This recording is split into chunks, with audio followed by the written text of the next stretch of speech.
I have found that everything serves a purpose. Our bodies are just so energy efficient. They're not going to do something that's a waste of time. The tricky thing is I think of it kind of like a computer. Our brains are set up with a software and they just work on that software until we manually update it. And so if I'm working off of Windows 95, it's not going to be super effective here in 2024, right? And so when we can kind of break that down, get to know why our brain is responding the way it is, we start to realize, oh, it's actually always trying to help me. Welcome back to the You Need a Counselor podcast. This is a show presented by Heart and Solutions Counseling Agency. We release new episodes every Sunday at 5 p.m. Central and encourage you to batch up that laundry, put away the dishes, plan for the week ahead, or do any other task that might seem daunting while you give our show a listen. You might just be encouraged to call your therapist, connect with this week's guest, or seek out those services you've been considering for a while but haven't made the commitment to yet. If you are in the state of Iowa and are in need of mental or behavioral health counseling, give us a call at 1-800-531-4236. Enjoy the show. Hello, and welcome back to the You Need a Counselor podcast. My name is Dr. Julie Johnson. I'm the president and founder here at Heart and Solutions in Iowa. And I'm Chrissa Hunt. I am our vice president in charge of the behavioral health department. And this is our podcast, You Need a Counselor. So we are designed for people curious about counseling, but have barriers keeping them from experiencing the benefits of counseling. Our mission is to share stories about counseling, good, bad, and indifferent, and spread the message that everyone can benefit from mental health and behavioral health counseling services. So our guest today joins us from the state of Utah. We've got Allie Nelson here with us today. Allie is a licensed clinical social worker, and she primarily works with women, helping them to break through their anxiety, to find more in life than the worries that can sometimes overtake us when we have anxiety, and to help these women and people that she works with to just bring that more fun into their lives. So we're really excited to talk about anxiety. We've been talking about fears the last couple of episodes. So I think this is going to be so helpful too, to get that clinical perspective. So welcome, Allie. Thanks for being here. Thank you. Thanks for having me. Wonderful. So you work primarily with anxiety. Tell us about that. What is anxiety? I think we hear it and we think being afraid, but really, what is anxiety? Yeah, good question. So I think of emotions, well, all emotions have a purpose, right? And so fear's purpose is to protect us from a threat. The tricky thing with our brains is that it can't always tell the difference between an actual threat to our safety and just a perceived threat to our safety. And so when we feel fear, but there's not an actual threat to our life, that's when it tips into anxiety, because the purpose of fear is to keep us alive. We get into the fight, flight, freeze, all of that sort of response. So we have a ton of chemicals rushing through our body, because if a tiger is attacking us, I'm going to run away, right? But if there's not an actual tiger, but our body's responding as though there is a tiger, now I have all of these extra chemicals in my body that I'm not going to be able to use, which tips it into anxiety. So if someone's listening, like how will they be able to help identify, like, is this a normal fear or this is something I should get therapy and help with? I think if it's impacting your life to a point where it feels like uh, you can't do your day, you know, and it doesn't always have to be that severe, but it can even be a specific thing. Like maybe you have a lot of anxiety about giving presentations, because for some reason your body feels like that's going to kill you, right? That's essentially what it's preparing for, that we're going to die all the time. So our brain's whole job is to keep us alive. So if you feel that big chemical rush giving a presentation or having a difficult conversation with someone, or really any time that it feels like it might be bigger than you want. Because if you get in a car accident, that fear is not going to feel excessive, right? That's that's not a problem. But if after the car accident, you still feel really anxious to drive every single time, your body feels really overwhelmed, or your heart's pounding, or you're sweating, or you're maybe having little flashbacks to the car accident, that could be an indicator that you might want some support in getting through that anxiety. Absolutely. Yeah, it's the sometimes it can be that specific fear of a specific situation, Hmm. where it's that specific phobia of, and every time you say phobia, right, does everybody's brain think arachnophobia? Because I feel like Yeah. that's like the one that always pops into my head. But gosh, there are so many different phobias that we can have. And we can have a phobia of certain things. Um, and when they start to come into our life, we can address that phobia. But when we've got these general feelings of overwhelm, these general feelings of not being able to function throughout the Hmm. day, where it's impeding our function, and maybe we can still go to work, right? And but then when Hmm. we get home, we're so mentally exhausted from fighting through that anxiety all Yeah. day long, that it's difficult to then go home and make a meal with our family, or go home and ask our partner how their day was, because Hmm. we've used up all of our energy fighting that, or working our way and coping through that anxiety. But Right. I love that you talk about befriending our mind and befriending our brain, Mhm. because sometimes it feels like, even as I'm describing it, right, I'm using words like attack, right? We use words like, Mhm. panic attack, or we use words like, uh, you know, uh, fighting ourselves, or fighting our feelings, or fighting through, or pushing through. And what you talk about is so different from that. Tell us about befriending our mind.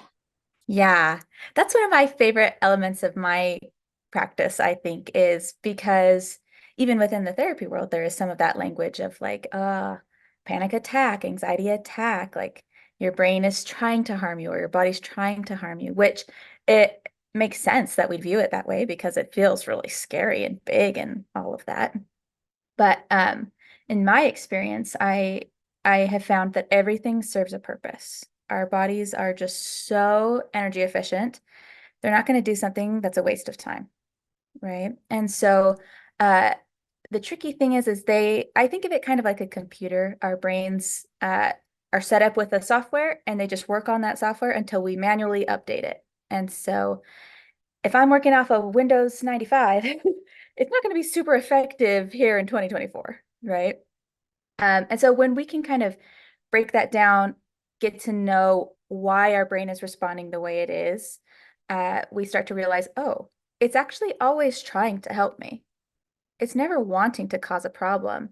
Um, an example I use a lot in explaining this concept is saying, like, if a kid were to run into the road and a car was coming, I'm going to yank their arm back to keep them safe. That might hurt their arm, but they're still alive, right? So our brain does the same thing. It's going to look for the quickest, most effective way to keep us safe, even if it comes to our detriment in the long term, until we kind of give it that update and go, actually, I don't need that one anymore. Let's try this one. Yeah, I really like that analogy. What are some ways that you kind of help teach that in your therapy sessions, like help to kind of like reframe or rewire our brain to not react that way when we have anxiety? Yeah. I always like to teach the purpose of emotion. So, kind of like we talked about at the very beginning, that the purpose of fear is to protect us. The purpose of sadness can be to help connect us with people that we love, to make us aware that we're missing something maybe in our life that we want more of. Um, Purpose of disgust is to keep things that are toxic out of our life, right? And so I think in breaking that down, it's really helpful to remember at our core, our brain is designed for safety and connection. And so why would it do anything that would prevent that, unless it like it's just working off an old framework, right? It's crazy because at least in the research I've seen, most of our beliefs are kind of set up by the time we're about 7. And so I don't really want my 7-year-old self to be dictating what I'm scared of because she doesn't have a lot of life experience. She doesn't know anything. Um, so that's kind of what we're shifting through and going, okay, I am so grateful that my brain figured out these coping skills when I was this little to get me through life. I survived, I figured it out, and in therapy, now we go back and go, okay, what do you want to keep? What's helping you? What's actually fun? And then what can we shift to feel a little bit easier, to feel more effective, um, and to improve that relationship with your mind? Yeah, I like that you frame it as a relationship because it really is. It's one of those, Hmm. most important relationship in the world is with ourselves. And my so I have a 7-year-old, and so when I hear that stuff, I'm like, gosh, that's terrifying. Right. If she's driving the car, I don't know where we're going. Um, and so, when we you think about these things, but she tells a joke so often. She thinks it's hilarious, and I love it. I think it's great too. But she'll say, "Name 3 people that you love," and so the person will name those people or animals or whatever it is, and then she'll say, "You didn't name yourself." And Oh. the first time she did it, I was like, where did you hear that? That's great. And I think Ah. that positive reinforcement, she just kept doing it. Yeah, yeah. People tend to have that response to it, like, that's a great joke. Um, so it I reminds love me of it. that because so many times it can feel like we're fighting ourselves, like we're Mhm. making ourselves do things, we're making ourselves change how we think or how we feel, right? We're making ourselves put up with things we don't want to. Um, Mhm.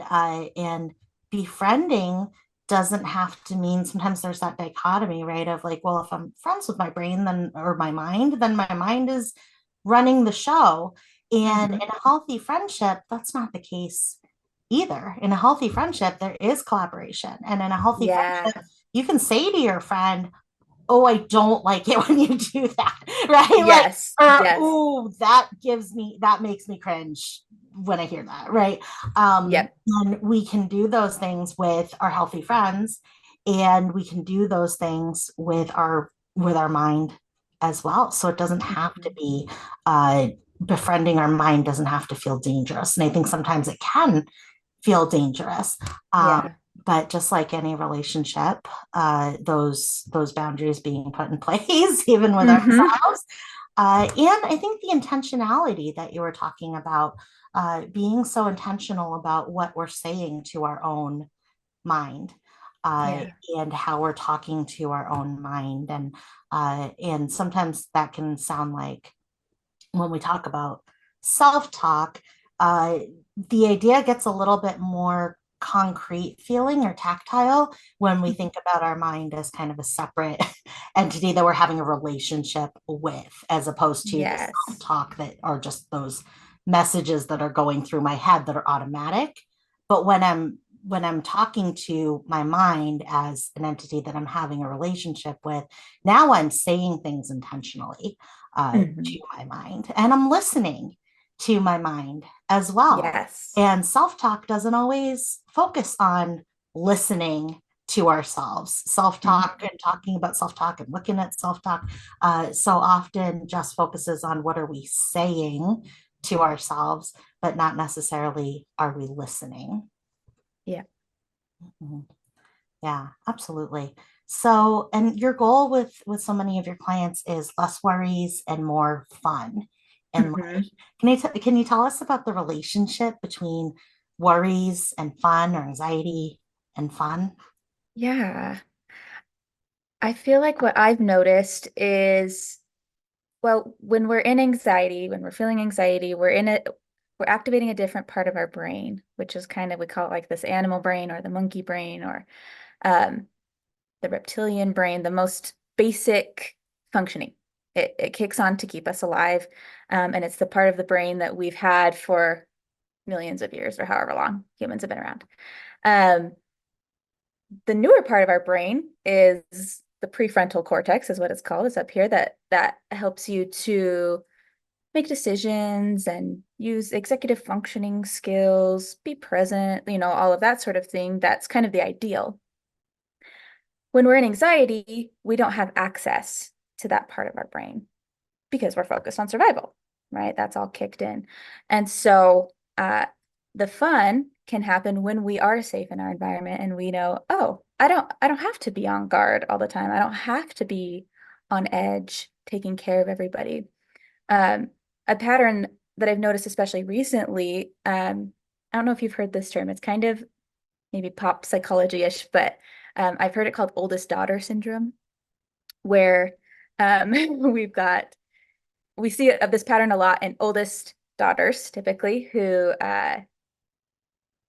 might struggle with some people pleasing, perfectionism, feeling really responsible for everybody in their life, being highly sensitive, all of those kinds of things that might fall into kind of an anxious category too.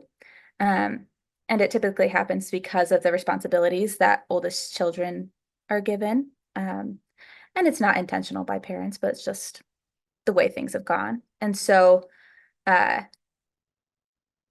at least in my experience, it really limits our ability to have fun, to feel like I have to take care of everybody and I have to make sure everybody's happy and I have to make sure that I do everything perfect so nobody ever feels a certain way or um and that really limits because I think a big purpose of life is to enjoy and to have fun.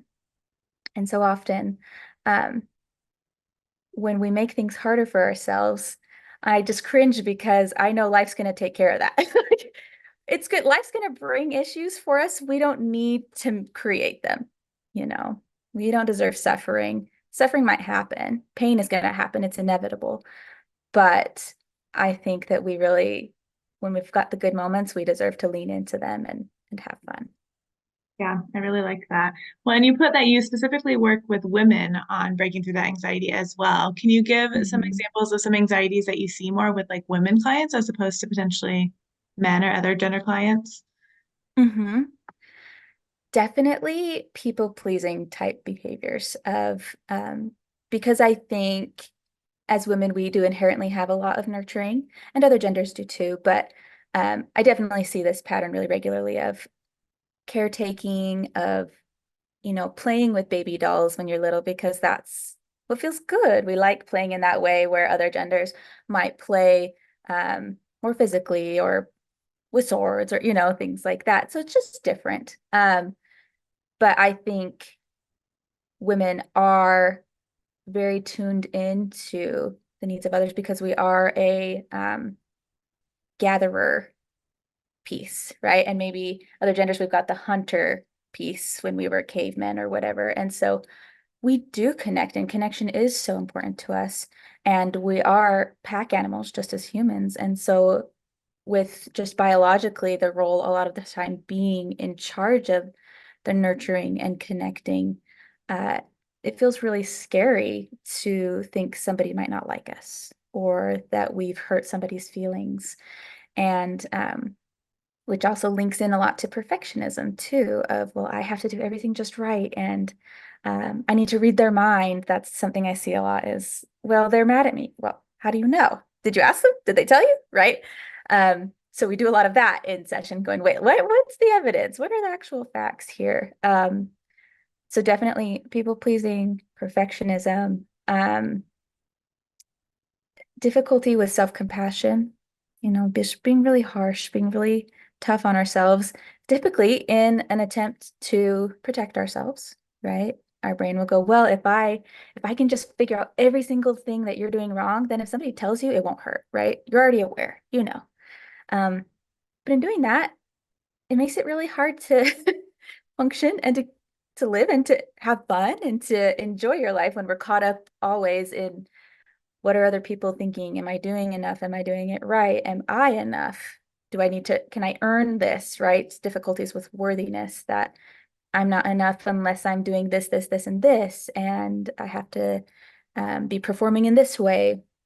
And so that's another big piece I work on a lot is recognizing that our worth is inherent. We don't have to earn it. We have it by existing. So you being alive, breathing, you're already enough. You did it. And incorporating that belief. Yeah, absolutely.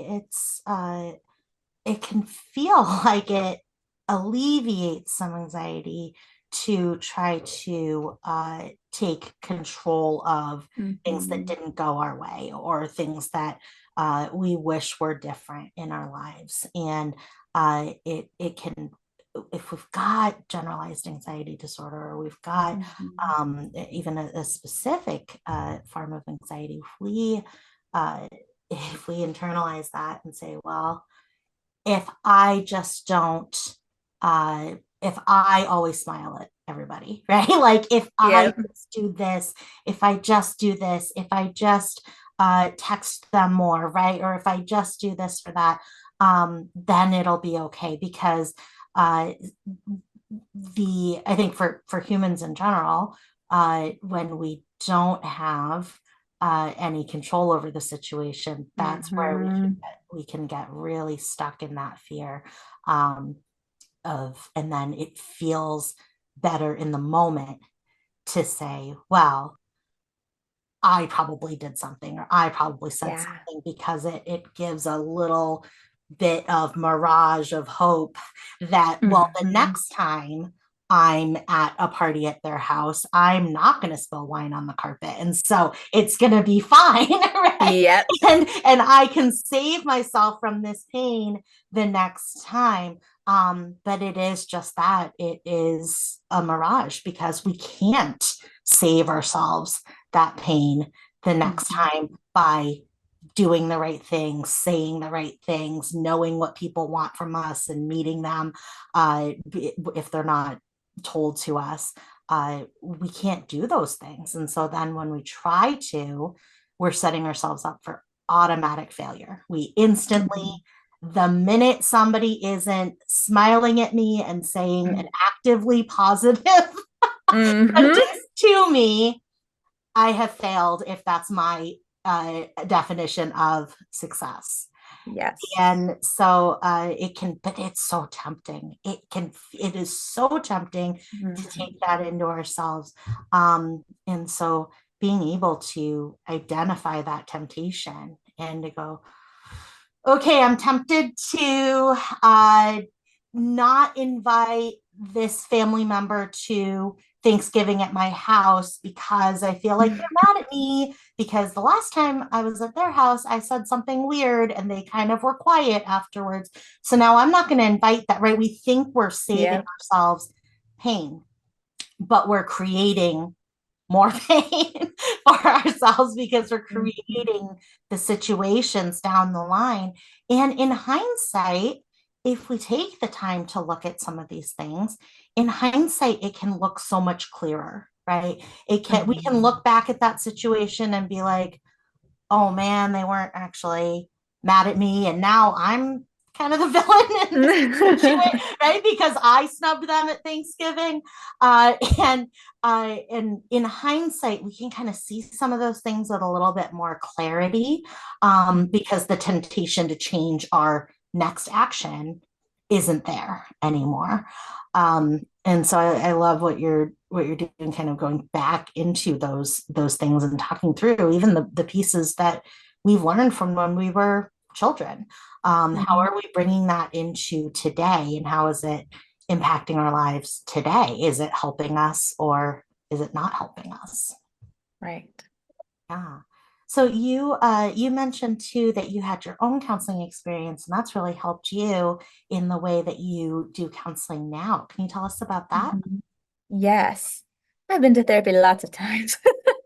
And Me too. each time, yeah, right. Oh yeah. Um, and I really love it. I think just in my own life, I'm kind of a verbal processor. Like my brain will spin until I get the words out. So I just have to talk and then I go, oh, okay, it's not as big as maybe I was feeling like it was. Um, but I think in my own experience, I really did gain a lot of understanding about how I operate and my own brain in it, and recognizing that my brain isn't a villain in my story. It's part of me. I think the same could be said of a chronic illness. Like if a person has diabetes, it would be easy to feel like your kidneys are an enemy, but they're just a part of your body that needs extra support. If you need to wear glasses, that doesn't mean anything about who you are. You just need a little help seeing, right? So, um, for me, it removed a lot of stigmas, and um, my family has a long history of difficulty with mental health. And I saw family members that did get help and family members that didn't, and there were drastically different outcomes in relationships with family members and work and eating and, all functioning in life. And I kind of say it teasingly to my clients, but your brain dictates your entire life. So you probably want to like it. Yeah, so you mentioned, I mean, from your family, like you've had and seen all kinds of counseling experiences. Have you always been in counseling, like from when you were a child then, or did it start like later after like looking back and seeing the difference in the family members that were in counseling? Yeah. It So I started therapy when I was about 16. But it was just highly encouraged by my parents. And so I was a teenager and was like, I'm fine. I don't need this. You're telling me there's something wrong with me. And I totally struggled with perfectionism, right? And so it's like, you're wrong and I'm good. So I didn't totally engage that time. But the next time was in college when I was a junior in my undergraduate program. I really was struggling with just super intense, overwhelming anxiety, um, to the point that like getting up for classes almost felt impossible. Um, Talking to anybody was like I would ruminate the whole day on all the stupid things I thought I said. And so I was able to that time get really a skills-based approach of because the counselors at school are so full. So it's kind of a more solution-focused, really quick, like here's some skills you can use to get out. And then in my grad program was when I did a little bit deeper processing of maybe some past traumas that were contributing to what I was experiencing now. And then after I graduated in my first job, I went a little deeper there too.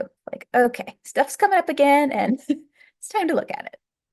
So I mean, I can relate because when I was 13, that's when I saw my first counselor, and I Mhm. sat in her office every single week for like 50 minutes, and I did not say a word to her. I mean, the entirety of the sessions, we would play Othello, and like, those were the sessions. And that person helped. I would never talk to her. She'd say, Mhm. "Oh, how was your week?" And I'd say, "Yeah, yeah," you know. And it's amazing how much knowing that I was going to see that person every single week, and knowing that that was the one place I didn't have to say anything, Yeah. that I didn't have to think about what I was going to say because I didn't have to say anything at all Mhm. while I was there. And it is just amazing how even those early experiences with therapy, even if, we weren't in a place to be actively engaging in the talk therapy piece, Mhm. it matters. It makes a difference in our long-term life because we're more open to going to therapy as adults. We're more open to the idea of therapy if we have those early experiences. So that is so Mhm. helpful. And what are some of the things that you learned in those counseling experiences that you now share, techniques that you share with your clients? Yeah. In college, uh, it was really heavily focused on coping skills just for the moment to get through. So things like mindfulness, which is just the process of paying attention without judgment in life, just staying present. Um, and I do that a lot it's called grounding, where we kind of tap into our senses, because our senses are really good at staying in the present moment with us. And so noticing what you see, noticing what you smell, different breathing techniques. This is always kind of where I start is with elements of mindfulness to help you feel safe in your body again and go, okay, this is just a big feeling. Um, I'm not actually dying, even though my body feels like it is.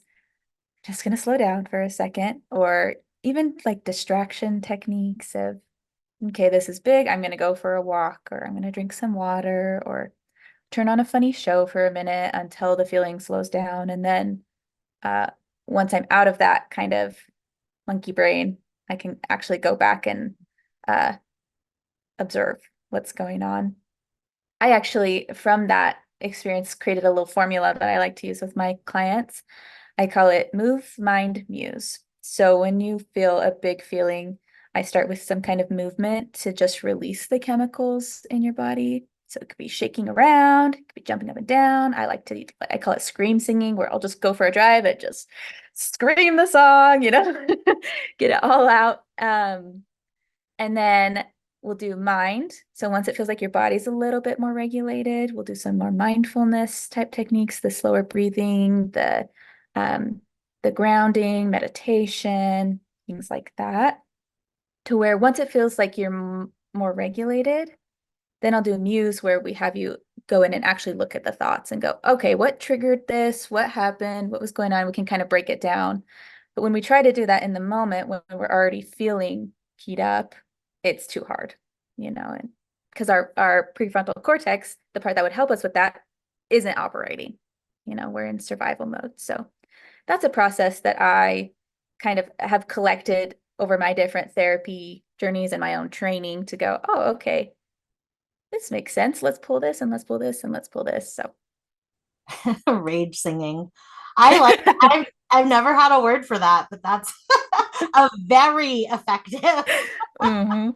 first movement step. So that's great. And it's really recognizing what's happening with our body when we're having these feelings and these experiences, and giving us something tactile to do when we're feeling stuck in that. So move, mind, muse. That is great. Mhm. That's very, very cool. And I think people can kind of remember that, especially that first move step, Yeah. because we get into fight or flight or freeze or fawn. Mhm. Mhm. And two of those are movements, but they're not ones we necessarily want to do, right? That Right. they're not going to, help us to get back into our cognitive brain. So I like that, being intentional about the movements, because we might be moving, but it might not be Mhm. helpful as we would like it to be. So wonderful. So, uh, do people come in to see you in person, or do they meet with you online?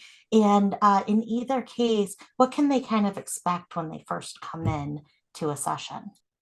Yeah. I am fully online, which I have just been loving, because both of us can be in our pajamas and nobody knows. And so you're super comfy at your house. I'm comfy here. Um, so I've really enjoyed that element. Plus, I can wake up at 8:57 for my 9 o'clock session, and we're ready to roll. And the same for my clients, which I think is really convenient. But what you can expect is virtual. And then, there's the intake session where we get to know each other, make sure it feels like a good fit. I get a lot of your history, so I understand kind of what's going on. And I like to take a very client-centered approach to treatment, which means I know that you are the expert on you. You're the one living in your body, you're the one living your life.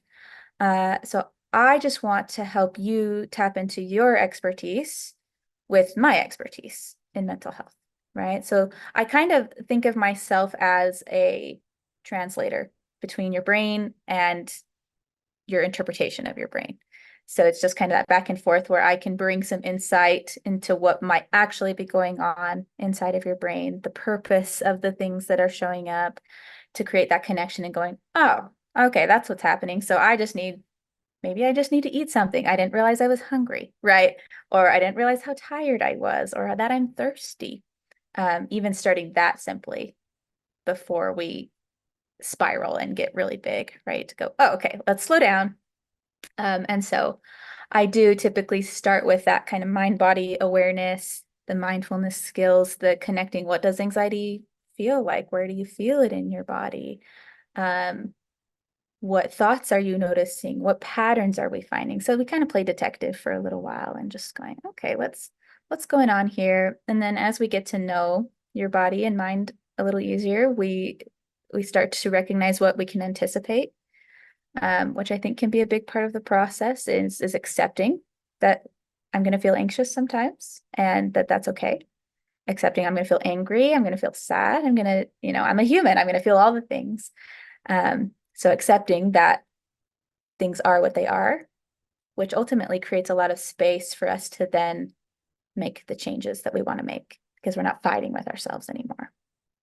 Yeah, and you mentioned like first session kind of is seeing like if we're a good fit for each other, which I know people get really nervous about, especially that like assessment process where you're kind of just asking questions. And so there really isn't that chance to see like get to know each other. How can you kind of, or how do you help make it like more comfortable for clients and to see if you guys are a good fit?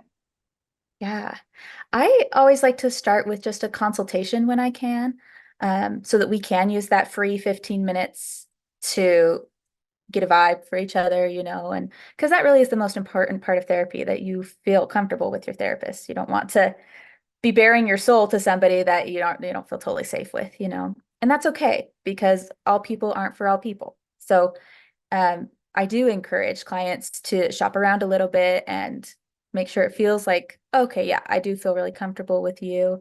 And even if it goes a session or two and then you realize, I actually, this isn't working right for me, great. My goal is to help you feel your best. So I will help you then find another option too.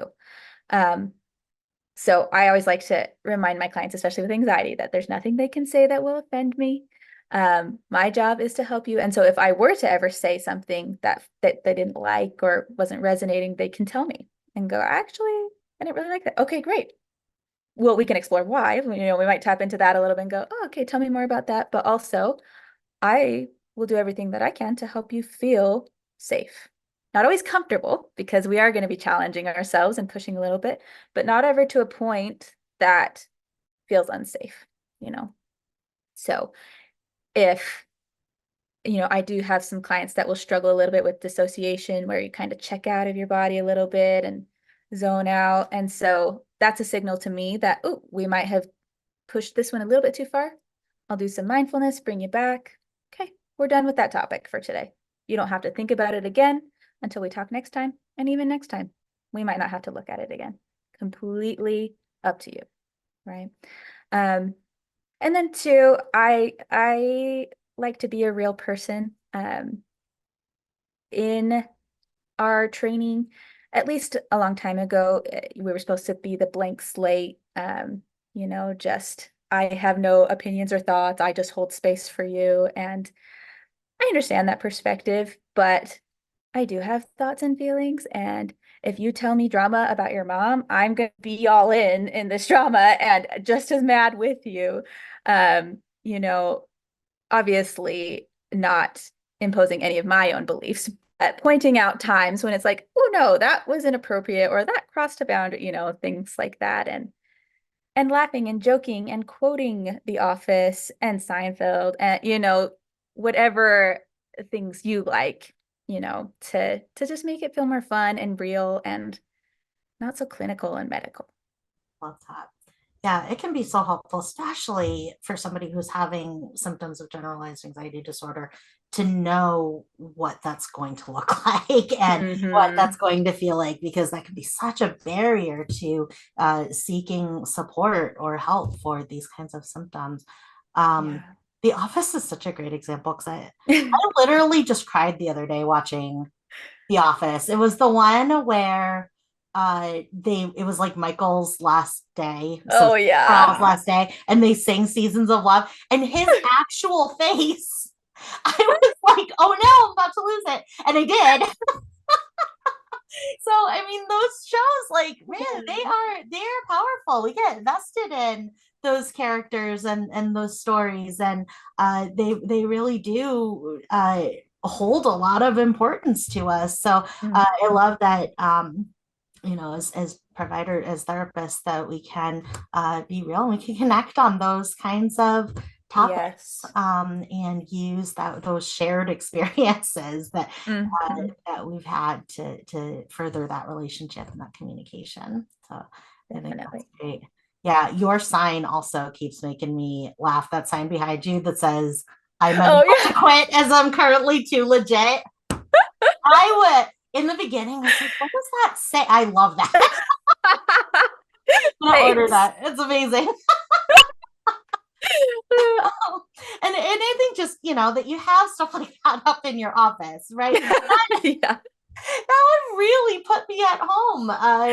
Coming in and Good. sitting down and reading that and going, "Oh my gosh, that's awesome!" Uh, that relationship building, that you're Yeah. doing, and that you are taking it slow with people, because Mhm. symptoms of generalized anxiety disorder, like irritability, is Yep. one of them. Hmm. So it can be more difficult to build trust Yeah. in a therapeutic relationship with somebody who has generalized anxiety disorder, because Mhm.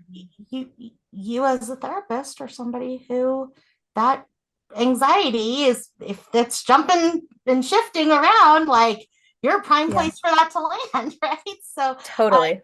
taking that slow and just being so aware of that, and utilizing humor and just utilizing that relationship building, I think is so wonderful, and just really, I think, would help people to be able to feel more comfortable Yeah. getting help. Thanks.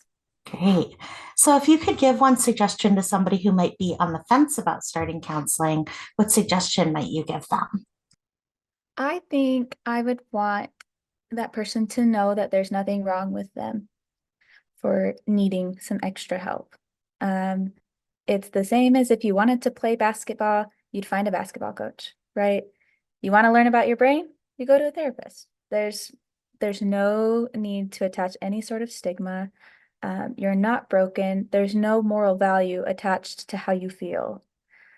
You are enough no matter what's going on. And so the role of the therapist is not to judge, is not to think less of you. In my job description is to have unconditional positive regard for you, right? It's to always think the best of you. And I do, because I know your story. I understand why you're doing the things that you do. And so there's no judgment. Um, and I would want everyone's experience in therapy to be a completely judgment-free space. Unless we're judging like your ex-boyfriend together or something, but that's different. So just knowing that you're safe, you're enough, and you're in control. If it feels like you're not liking it, you're not vibing, find another one. That's okay. Or let your therapist know and see if there's something you can work out together. Um, but I think there's kind of this funny stereotype of therapists that we are always psychoanalyzing people and all of that. And I don't have the energy for that. Even with my clients, right? It's like you tell me what's going on for you. I don't know. I'm not you, right? I think it might be this, but uh you're the expert. So Absolutely. Whenever people say, "Oh, you must be psychoanalyzing me," I'm like, I am off the clock. yeah. You'll be at like a neighborhood barbecue or like a school function, and they're like telling you something, and then they're like, "Oh, you must be like analyzing me." I'm like, "No, I'm off the clock. I am punched out." Nope, not in my Yeah. free time. Nope. Oh, that's so funny. But yeah, that is. I think that does come with the territory, right? Mhm. Of thinking that, because of the stigma of it, right? That Yeah. concern that, like, is this person, if I tell them this thing, what are they gonna think? What are they gonna do? Um, and I love that you're highlighting unconditional positive regard, because it is such a key element of therapy, and so many people don't know what that is, and that counselors are. That is a huge piece. That is a foundational building block of being a counselor and doing counseling. Is that, and it's unconditional. And gosh, how often do we get unconditional positive regard other than our pets? Honestly, that's where we get it from, is our cats and our dogs and our lizards and our hamsters, and our counselors. Oh, that's so fun. All right. Well, thank you so much, Allie, for being here. We really appreciate it. And if you're listening and you're interested in telehealth sessions, that can be so helpful if you're like, when am I going to even go to counseling, right? Like, when am I even going to do this? There's nobody near me. I'd have to drive there. I'd have to take off work. Telehealth sessions are so helpful for that. You can do it from work on your lunch break, or you can do it at home. And it's just awesome. Takes away so many barriers. So you can find Allie on Instagram at its.allienelson on Instagram. And then you can also find her on Psychology Today, and we will link her link below. So Allie, thank you so much for being here.